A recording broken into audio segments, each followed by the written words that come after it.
രാമേന്ദ്രസ്വാമി order കൊടുത്തു സുഗ്രീവന്. പിന്നെ Sugreevan order ഇതാ കൈമാറുന്നു. നീലന്റെ സർവ്വസൈന്യാധിപത്യത്തിന് കീഴിലാണ് കണക്കില്ലാത്ത വാനരപ്പട കിഷ്കിന്ധയിൽ നിന്നും വെടിപടഹാദി മഹാഘോഷങ്ങളോടുകൂടി ആ യുദ്ധയാത്ര.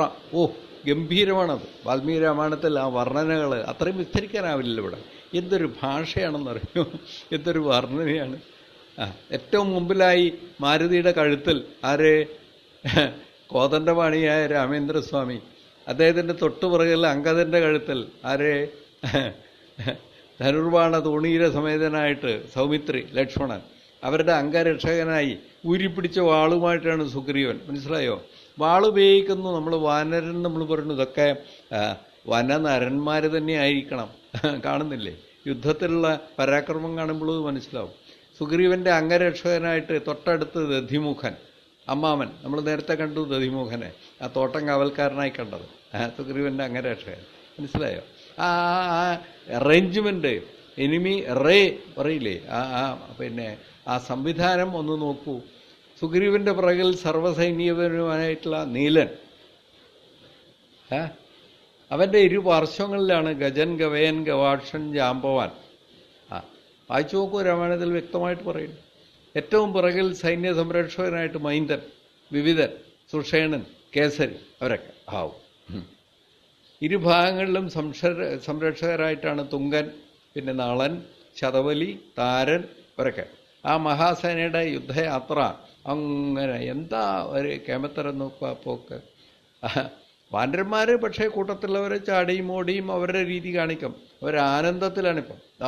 കാരണം ഇത്രയും സാധിച്ചു. പോയി കണ്ടുവന്നില്ല, ഇനിയിപ്പോൾ സാധിക്കും തീർച്ചയാണ്. ഇപ്പം തന്നെ ജയിച്ചു കഴിഞ്ഞു. അതാണ് കാരണം. പ്രത്യേകിച്ച് രാമൻ പറയുന്നുണ്ട്, പോണ വഴിയിൽ ആഹാരം സാധനങ്ങൾ കിട്ടണം, ഫലമൂലാദികൾ കിട്ടുന്ന റൂട്ടിൽ കൂടെ പോകാൻ നോക്കുക. എത്ര കെയർഫുള്ളാണെന്നറിയോ ഇൻസ്ട്രക്ഷൻ. അപ്പോൾ ഓരോ വനങ്ങളിലും കയറി പക്വഫലങ്ങൾ പറിച്ചും കഴിച്ചും നദി പിന്നെ കയറി വെള്ളം കുഴിച്ചും അങ്ങനെ ആഹ്ലാദപൂർവ്വമാണ് ആ പോക്ക്. ഇൻസ്പയർഡ് മാത്രമല്ല, ആഹ്ലാദത്തോടുകൂടി പോകണം. ഒറ്റ ലക്ഷ്യമാണ് രാവണൻ, ലങ്ക, രാവണവധം. ആ സഹ്യാദ്രിയിലെ മഹേന്ദ്രഗിരി തടത്തിലെത്തി. ഇപ്പം നമ്മളവിടെയാണ് നിൽക്കണത്. സമുദ്രം കടക്കേണ്ട മാർഗത്തെക്കുറിച്ച് മാത്രമാണ് ആലോചന, ഒരേ ചിന്ത. അന്ന് രാത്രി അവിടെ കഴിച്ചു കൂട്ടി. വിസ്താരമേറിയ വാരുധി കണ്ട് വാനരന്മാർ വല്ലാതെ ഭയപ്പെട്ടു, ആശങ്കപ്പെട്ടു. ഇത് കടക്കണമല്ലോ. ആ തരംഗങ്ങൾ കാണുമ്പോൾ തന്നെ എന്താ അതിൻ്റെ ഒരു പൊക്കം. ഇതെങ്ങനെ നാം ചാടിക്കടന്ന് ലങ്കയിലെത്തും? ഹനുമാനെ പോലെ നമുക്ക് ചാടാൻ നോക്കുമ്പോൾ പറ്റില്ല. അവർ പരസ്പരം അതാണ് ചർച്ച. ആ അവസരത്തിൽ മറ്റൊരു വസ്തു നിദ്ര വെടിഞ്ഞ് ലക്ഷ്മണനുമായി സംസാരിച്ചുകൊണ്ടിരിക്കുകയാണ്. പിന്നെ ഹനുമാനുമായിട്ടും സംസാരിച്ചുകൊണ്ടിരിക്കുക രാമേന്ദ്രസ്വാമി. രാമേന്ദ്രസ്വാമി ഹനുമാനോട് ചോദിച്ചു, ഹനുമാൻ, നീ ലങ്ക ചുട്ടുപൊടിച്ചു എന്ന് പറഞ്ഞുവല്ലോ, ഇപ്പോൾ അവിടെ ആരുമില്ലേ, എല്ലാം ശൂന്യമാണോ എന്നാ ചോദിക്കുക. ഇത്ര വലിയ വമ്പിച്ച പടയുമായി നാം എന്തിനാണ് പോകുന്നത്? അപ്പോൾ അദ്ദേഹം വിസ്തരിക്കും. എന്താണ് ലങ്ക, അതിലെത്രയാണ് ചുട്ടരിച്ചത്, എത്ര കെട്ടിടങ്ങളുണ്ട് അവിടെ, അതിലെത്ര ബാക്കിയുണ്ട്, ഇതൊക്കെ വിസ്തരിക്കും. 28 ഗോപുരങ്ങൾക്കാണ് അടിയൻ തീ കൊളുത്തിയത്, വലിയ നാശം വരുത്തിയത്. 7 പ്രാകാരങ്ങളിലും അഗാധമായ കിടങ്ങളുണ്ട്. അതിനു പുറമെ ഭൂഗർഭത്തിൽ അനവധി രഹസ്യ സങ്കേതങ്ങളുണ്ട്. അഗ്നി ബാധിച്ച സമയം പലരും ആ ഭൂഗർഭ താവളത്തിൽ അഭയം പ്രാപിച്ചിട്ടുണ്ടെന്നാണ് അടിയൻ്റെ വിശ്വാസം. അതുകൊണ്ട് സൈന്യങ്ങൾക്ക് വലിയ നാശം സംഭവിച്ചു കാണാനിടയില്ല. എത്ര നോക്കൂ, ബുദ്ധിപൂർവ്വം പറയണം. അതുകൊണ്ട് ഈ വമ്പിച്ച പടയോടുകൂടി തന്നെ നാം പോകണം. ലങ്കയിലെത്തി അടിയൻ കേവലം ഒരു ദൂതനല്ലെന്ന് ബോധ്യപ്പെടുത്താൻ വേണ്ടി മാത്രമാണ് ലങ്കാമർദ്ദനവും ലങ്കാദഹനവും ഒക്കെ നടത്തിയത്. മനസ്സിലായോ? അവിടുത്തെ ടോട്ടൽ പിക്ചർ അദ്ദേഹം മനസ്സിലാക്കിയിട്ടുണ്ട്. ഒരു കാര്യം കൂടി അടിയൻ ഉണർത്തിക്കാനുണ്ട്. ദേവിയെ അടിയൻ ചുമലിലെടുത്ത് ഇന്ദിരവഴിയുടെ മുമ്പിൽ കൊണ്ടുവരാമെന്ന് പറഞ്ഞതാണ്. ദേവി അത് സമ്മതിച്ചില്ല. വീരോചിതമായ രീതിയിൽ എൻ്റെ ആര്യപുത്രൻ ലങ്കയിലെത്തി പരിബന്ധികളെയൊക്കെ പരിചയം നിഗ്രഹിച്ചിട്ട് എന്നെ വീണ്ടെടുത്തുകൊള്ളും. ഒരു ധീരക്ഷത്രിയ യോദ്ധാവിൻ്റെ കർത്തവ്യം അതാണ്. ഒളിച്ചോടി പോരുക ശരിയല്ല എന്നൊക്കെ ദേവി പറഞ്ഞു. ശത്രുക്കളെ വധിച്ച് വീരോചിതമായിട്ട് തന്നെ വീണ്ടെടുക്കണം. മനസ്സിലായോ? അവിടെ ലങ്കയിലും ഇതേ സമയത്ത് രാവണാദികളുടെ ആലോചന നടക്കുന്നുണ്ട്. ഇവിടെ രാമനും ലക്ഷ്മണനും സുഗ്രീവനും ഹനുമാനൊക്കെ ആലോചന നടത്തുന്ന മാതിരി തന്നെ അവരും ചിന്തിക്കുന്നുണ്ട്. ചിന്തിക്കാതിരിക്കുമോ? അവർക്കുമുണ്ട് ചാരന്മാർ, അവരും കാര്യങ്ങളൊക്കെ അറിയും. ലങ്കയെ ബാധിച്ച അഗ്നി 7 ദിവസം കൊണ്ടാണ് ക്രമേണ കെട്ടടക്കാൻ കഴിഞ്ഞത്. മനസ്സിലായോ? ഹനുമാൻ ലങ്കയിൽ നിർത്തിയ നാശനഷ്ടങ്ങൾ ചില്ലറയല്ല. മണ്ഡോദരി പിതാവായ മായൻ്റെ സാമർഥ്യം ഒന്നുകൊണ്ട് മാത്രമാണ് അതൊക്കെ പരിഹൃതങ്ങളായത്. മനസ്സിലായോ? അദ്ദേഹത്തിന് അത് സാധിക്കും. കുറേ ശില്പകലകൾ കൂടി അദ്ദേഹം ചെയ്ത് ലങ്കയുടെ ധാടിയും മോടിയും ഒക്കെ ഒന്നുകൂടി വർദ്ധിപ്പിച്ചു നിർത്തി. പഴയ ലങ്കയേക്കാൾ കുറച്ചും കൂടി ഭംഗിയുണ്ടെന്ന് തോന്നുന്ന രീതിയിൽ. കാരണം കോൺഫിഡൻസ് കൊടുക്കണ്ടേ ലങ്കാവാസികൾക്ക്, പ്രജകൾക്ക്. പക്ഷേ ശത്രുഭീതി രാവണനെ നിഴല് പോലെ പിന്തുടരുന്നുണ്ട്, വിട്ടിട്ടില്ല, പുറത്ത് കാണിക്കുന്നില്ല എന്നേ ഉള്ളൂ. രാമലക്ഷ്മണന്മാർ വമ്പിച്ച വാനരപ്പടയുമായി സമുദ്രത്തിൻ്റെ വടക്കേ കരയിലെ മഹേന്ദ്രപർവ്വത പ്രാന്തത്തിൽ താവളമടിച്ചിരിക്കുന്നു എന്ന് ചാരന്മാരിൽ നിന്ന് രാവണൻ ഗ്രഹിച്ചു കഴിഞ്ഞു. തൽക്ഷണം തന്നെ രാക്ഷസേശ്വരൻ എന്ത് ചെയ്തു? മന്ത്രിമാരെയും സേനാപതികളെയും ബന്ധുമിത്രാദികളെയും ഒക്കെ സഭാമണ്ഡലത്തിൽ വിളിച്ചു വരുത്തി. രാവണന്റെ വാക്ചാതുര്യം നിങ്ങൾക്കറിയുമോ? അദ്ദേഹം ഒരു പണ്ഡിതനാണ്, നല്ല സ്ട്രാറ്റജിയാണ്, നല്ല ഭാഷയാണ്, വേണ്ട രീതിയിൽ വേണ്ടമാതിരി സംസാരിക്കാൻ അറിയാം, നല്ല ഷ്രൂഡാണ് പലതിലും. നമുക്ക് കാണാതെ അല്ലെങ്കിൽ ഈ നിലയിലെത്തുമോ? അതാണ് രാവണനെ കണ്ടപ്പോൾ എന്താ ആഞ്ജനേയ സ്വാമി പറഞ്ഞ വാക്കുകൾ നിങ്ങൾക്ക് ഓർമ്മയുണ്ടോ? ഞാൻ പറഞ്ഞിരുന്നില്ലേ? ഹനുമാൻ സ്വാമി രാവണന്റെ മുമ്പിലെത്തി വിസ്മയം കൊണ്ട് രാക്ഷസരാജനെ നോക്കി. തിളങ്ങുന്ന രക്ഷോദീപനെ കണ്ട് അവൻ്റെ തേജസ് കണ്ടിട്ട് അമ്പരന്ന് പോയി. ഹനുമാൻ തന്നെ അമ്പരക്കണങ്ങ് ആലോചിച്ച് നോക്കൂ. ഹനുമാൻ മനസ്സിൽ നനച്ചു, അഹോ രൂപം, അഹോ ധൈര്യം, അഹോ സത്വം, അഹോ പ്രഭ, അഹോ രാക്ഷസരാജസ്യ സർവലക്ഷണയുക്തത. ഈ ഇത്ര പെരുത്ത അധർമ്മം കാണിക്കുന്നില്ല ഈ രാക്ഷസരാജനെങ്കിൽ ഈ രാക്ഷസരാജാവ് ഇന്ദ്രനോടൊത്ത സ്വരലോകത്തിനും രക്ഷിതാവായനെ ലോകനിന്ദിതങ്ങളായ കൊടിയ ക്രൂരകർമ്മങ്ങൾ കൊണ്ട് വാസ്തവത്തിൽ ആ സ്ഥാനം നഷ്ടപ്പെടുത്തിയാണ്. ഇവൻ കലിയുണ്ടാൽ നാടാകെ ഒറ്റ കടലാക്കാൻ പോകുന്നവനാണ്. എന്താ അതിതേജസ്വിയായ രാക്ഷസരാജന്റെ ആ പ്രഭാവം! ബുദ്ധിമാനാണ് നമ്മുടെ ആഞ്ജനേയസ്വാമി. ആഞ്ജനേയസ്വാമി അതിലൂടെ അളന്നു. വരാൻ പോണ യുദ്ധത്തിനെ മുഴുവൻ കണ്ടു. അപ്പോഴാ ചിന്തിച്ചത്, പണ്ട് ഞാൻ കൈലാസത്തിൽ വെച്ച് പരിഹസിച്ചപ്പോൾ എന്നെ ശപിച്ച സാക്ഷാൽ നന്ദി ഭഗവാൻ തന്നെയാണോ ഇവൻ എന്നാണ് രാവണൻ ചിന്തിച്ചത്. ആഞ്ജനേയസ്വാമി രാവണനെ കുറിച്ച് ഇങ്ങനെ ചിന്തിപ്പോൾ രാവണൻ എന്താ ചിന്തിച്ചറിയോ? പണ്ട് ഞാൻ കൈലാസപർവ്വതത്തിൽ വെച്ച് പരിഹസിച്ചപ്പോൾ എന്നെ ശപിച്ച സാക്ഷാൽ നന്ദി ഭഗവാൻ തന്നെയാണോ ഈ വന്നിരിക്കുന്നത്? വാനര രൂപമെടുത്ത ബാണാസുരനാണോ ഇവൻ? കോപം കൊണ്ട് കലങ്ങി പറഞ്ഞു അദ്ദേഹത്തിൻ്റെ കണ്ണുകൾ. പ്രഹസ്തനോട് പറഞ്ഞു, ഒരു പ്രഹസ്ത, ഈ ദുരാത്മാവിനോട് ചോദിക്കൂ, ഇവൻ എവിടെ നിന്ന് വന്നു, എന്തിനു വന്നു, എന്തിനു വനം തകർത്തു? ഈ ദുർബുദ്ധിയോട് ഇതൊക്കെ ചോദിക്കൂ. അങ്ങനെയാണ് പ്രഹസ്തൻ ചോദ്യങ്ങൾ തുടരുന്നത്. കൂട്ടത്തിൽ ഇവിടെ പറഞ്ഞാണ്, ഇവിടെ ഇതല്ല സന്ദർഭം.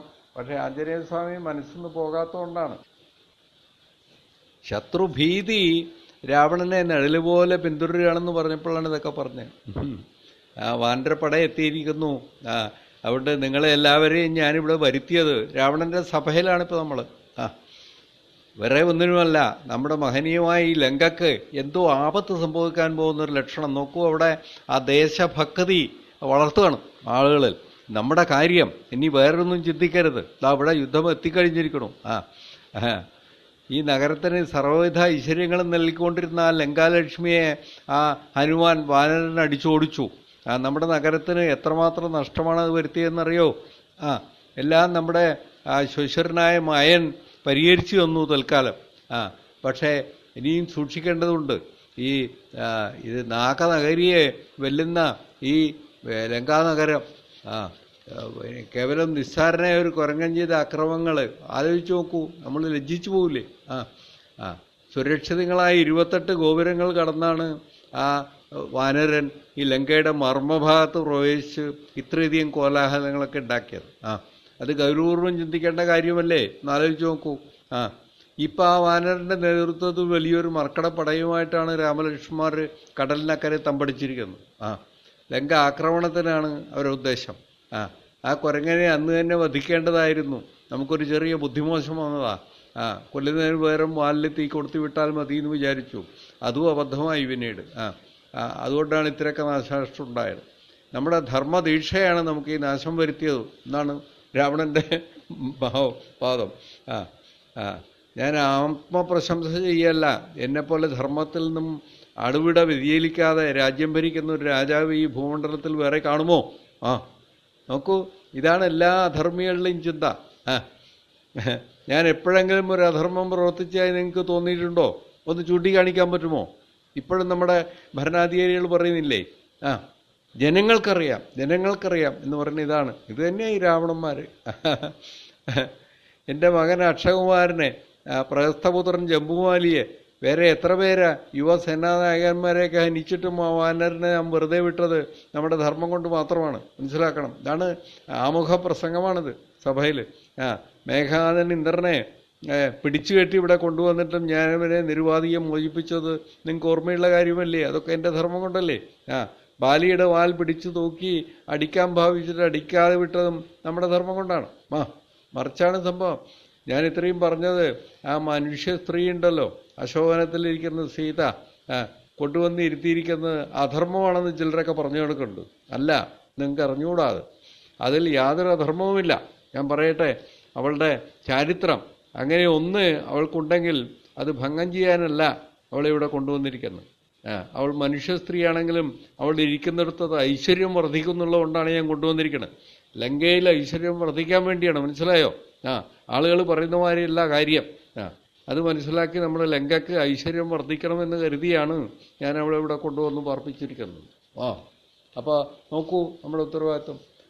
ലങ്കയുടെ ഉൽഗതിയും ഐശ്വര്യവും അതൊന്നു മാത്രമാണ് എൻ്റെ ലക്ഷ്യം. നമ്മുടെ എല്ലാവരുടെയും ഉൽഗതി, ഐശ്വര്യം. നിങ്ങളത് മനസ്സിലാക്കണം. ലങ്കാലക്ഷ്മി ആയിരുന്നു നമ്മുടെ ഐശ്വര്യം നേരത്തെ. അവൾ പോയി. ഇനിയിപ്പോൾ ആരാ ഐശ്വര്യദായികയായിട്ടുള്ളത്? ഇവൾ മാത്രമാണ്. ഇവളെ നമുക്ക് ഒരിക്കലും വിട്ടുകൊടുക്കാനാവില്ല.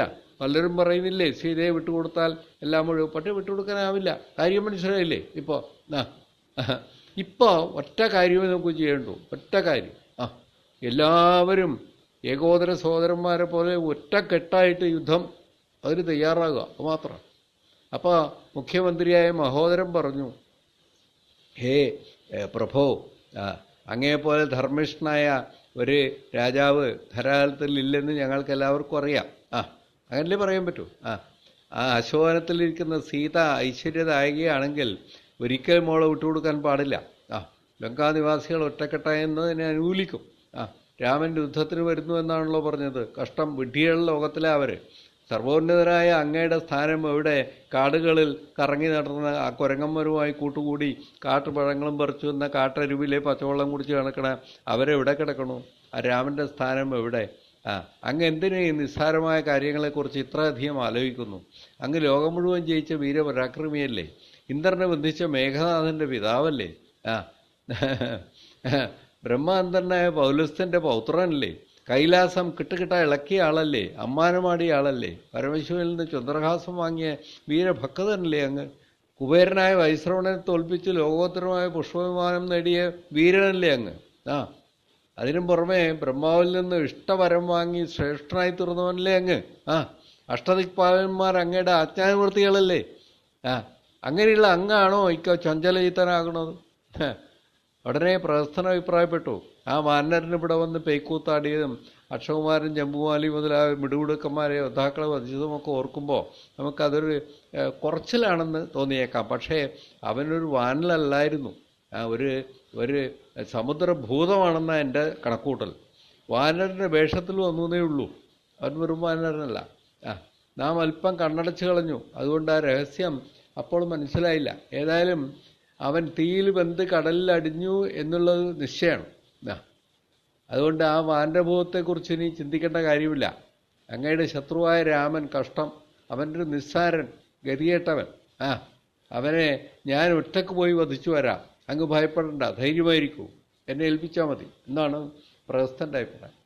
സുപാർശ്വം പറയണു, പ്രഹസ്തൻ പറഞ്ഞു ശരിയാണ്, ആ രാമൻ ഞങ്ങൾക്ക് കയ്യിലിട്ടൊന്ന് തിരുമാൻ മാത്രമേ ഉള്ളൂ.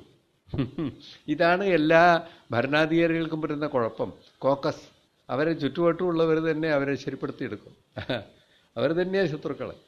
മന്ത്രിമാരായ മഹോദരൻ്റെയും പ്രഹസ്തൻ്റെയൊക്കെ അഭിപ്രായത്തോട് മറ്റു മന്ത്രിമാരും സേനാപതികളൊക്കെ യോജിച്ചു. രാവണനെ ധൈര്യപ്പെടുത്തി, അത് കൊള്ളാം. പക്ഷേ സത്യമതല്ലോ. ദുർമുഖൻ, വജ്രദംഷൻ, നികുംഭൻ തുടങ്ങി ഒരുപാട് ആളുണ്ട്. വജ്രഹനു എന്ന് പറഞ്ഞൊരു വിദ്വാനുണ്ട്.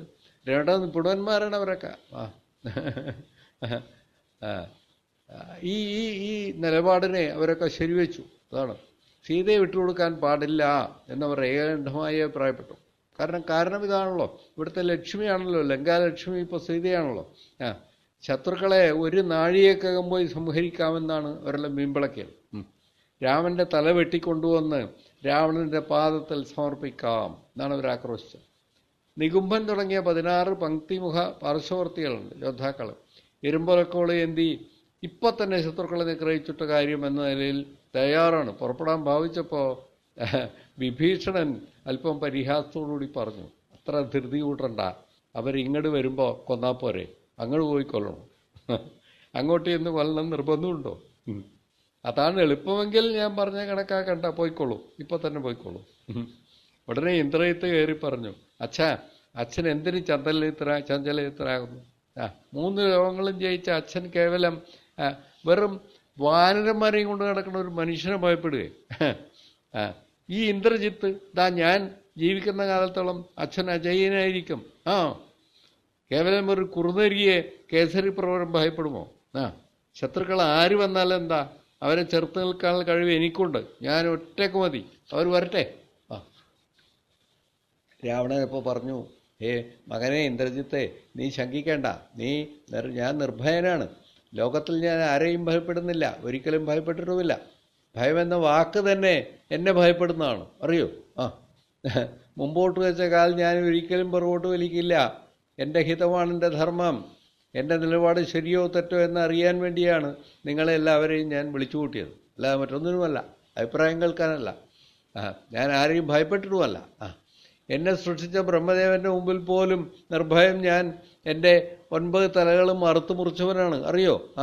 അപ്പോൾ വിഭീഷണൻ വിനയത്തോടുകൂടി പറഞ്ഞു, ജ്യേഷ്ഠ, ഞാൻ പറയുന്നുകൂടി ജ്യേഷ്ഠൻ ഒന്ന് ശ്രദ്ധിച്ച് കേൾക്കണം. ഞാൻ ജ്യേഷ്ഠനെ ഉപദേശിക്കുകയല്ല. ഞാനും ജ്യേഷ്ഠനും ഒരമ്മയുടെയും ഒരച്ഛൻ്റെയും മക്കളല്ലേ. ജ്യേഷ്ഠൻ ഏറ്റവും യോഗ്യനുമാണ്, മഹാനാണ്, അതിനൊന്നും ഒരഭിപ്രായ വ്യത്യാസമില്ല. ജ്യേഷ്ഠൻ ഇതേ നിലയിൽ തുടർന്ന് കാണാനുള്ള ആഗ്രഹം കൊണ്ട് മാത്രമാണ് ഞാൻ പറയണത്. ജ്യേഷ്ഠൻ തെറ്റിദ്ധരിക്കരുത്. ജ്യേഷ്ഠൻ നിർഭയനാണ്, ആരെയും ഭയപ്പെടുന്നില്ല, അതൊക്കെ എനിക്ക് നല്ലപോലെ അറിയാം. എന്നാൽ ജ്യേഷ്ഠൻ അധർമ്മത്തെ ഭയപ്പെടണം. ആളുകളെ ഭയപ്പെടണ്ട, അധർമ്മത്തെ ഭയപ്പെടണം. ജ്യേഷ്ഠൻ്റെ ഹിതമാണ് ധർമ്മമെന്ന് പറഞ്ഞ് ജ്യേഷ്ഠൻ ഒന്നുകൂടി ചിന്തിച്ചു നോക്കൂ. എൻ്റെ ഹിതമാണ് എൻ്റെ ധർമ്മമെന്ന് കരുതി അധർമ്മം ചെയ്താൽ അത് ആപത്തിന് കാരണമാവില്ലേ? അത് നമ്മളെ രക്ഷിക്കുമോ?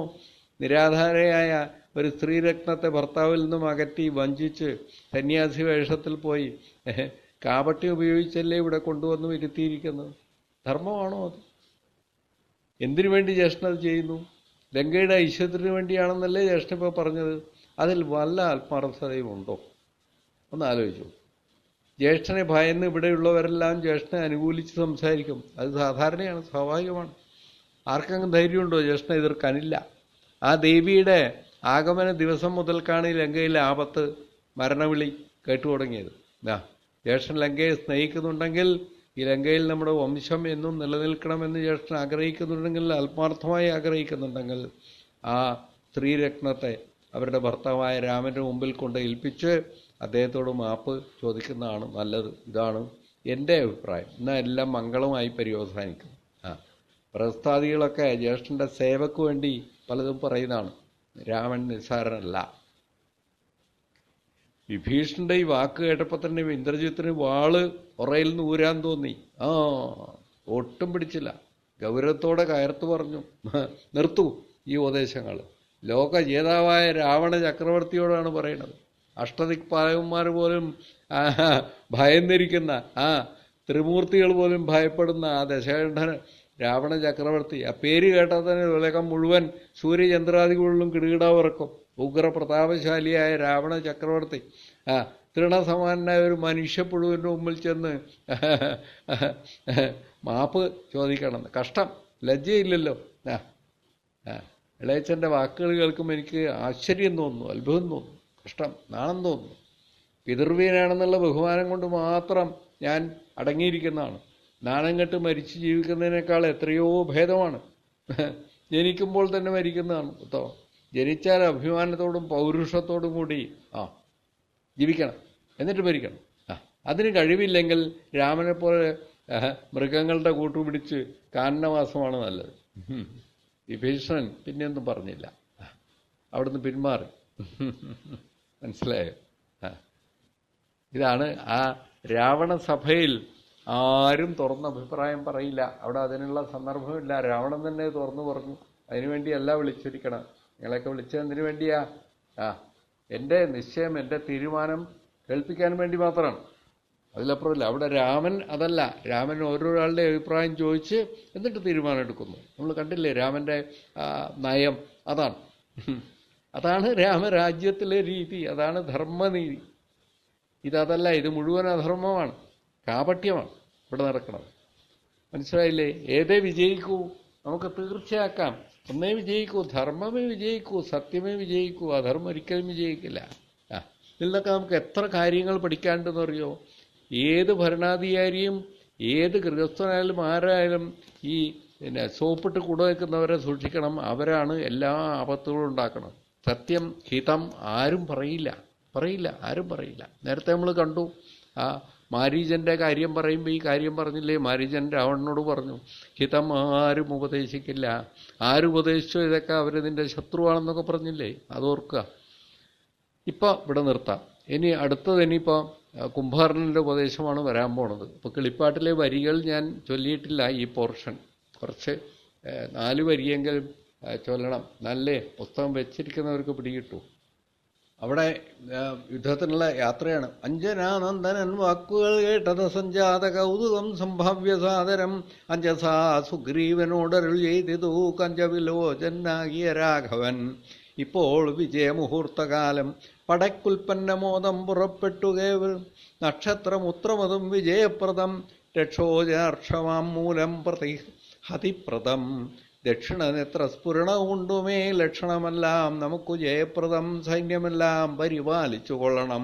സൈന്യാധിപനായ നീലൻ മഹാബലൻ ഇത്തമരുൾ ചെയ്തു മർക്കട സൈനിക മധ്യേ സഹോദരനോടും രഘുവതി ആവൂ. നക്ഷത്രമണ്ഡല മധ്യേ വിളങ്ങുന്ന നക്ഷത്രനാഥനും ഭാസ്കരദേവനും ആകാശമാർഗേ വിളങ്ങുന്നതുപോലെ ലോകനാഥന്മാർ തെളിഞ്ഞു വിളങ്ങിനാർ. ആർത്തു വിളിച്ചു കളിച്ചു പുളച്ചു ലോകാർത്തി തീർത്തിയിടുവാൻ മർക്കട സഞ്ജയം രാത്രിഞ്ചരീശ്വര രാജ്യം പ്രതി പരമാസ്തയാവേകാൽ നടന്നു തുടങ്ങിനാർ. എത്ര ബഹുമാനത്തോടുകൂടിയാണ് ഹനുമാന്റെ വാക്കുകൾ, എത്ര ശ്രദ്ധയോടുകൂടിയാണ് ശ്രീരാമദേവൻ കേട്ടത്. എന്നിട്ട് സുഗ്രീവനോട് സംസാരിക്കുന്നൊക്കെ എത്ര എന്താ ഭാവം നോക്കൂ. അപ്പോൾ രാവണാദികളുടെ ആലോചന നമ്മൾ പറഞ്ഞു. അക്കഥ നിൽക്കാതെ ശരതപുത്രരുമർക്കാത്മജാതികളായ കവികളും വാരാനിധിക്ക് വടക്കേക്കര വന്നു ആരുതി പോലെ പരമോൻ പരന്നോരനന്തരം ശങ്കാവിഹീനം ജയിച്ചു ജഗത്രയം ലങ്കയിൽ വാഴുന്ന ലങ്കേശ്വരൻ തഥാ മന്ത്രികൾ തമ്മെ വരുത്തി വരവോടു മന്ത്രനികേതരം പൊക്കിരുന്നീടിനാൻ.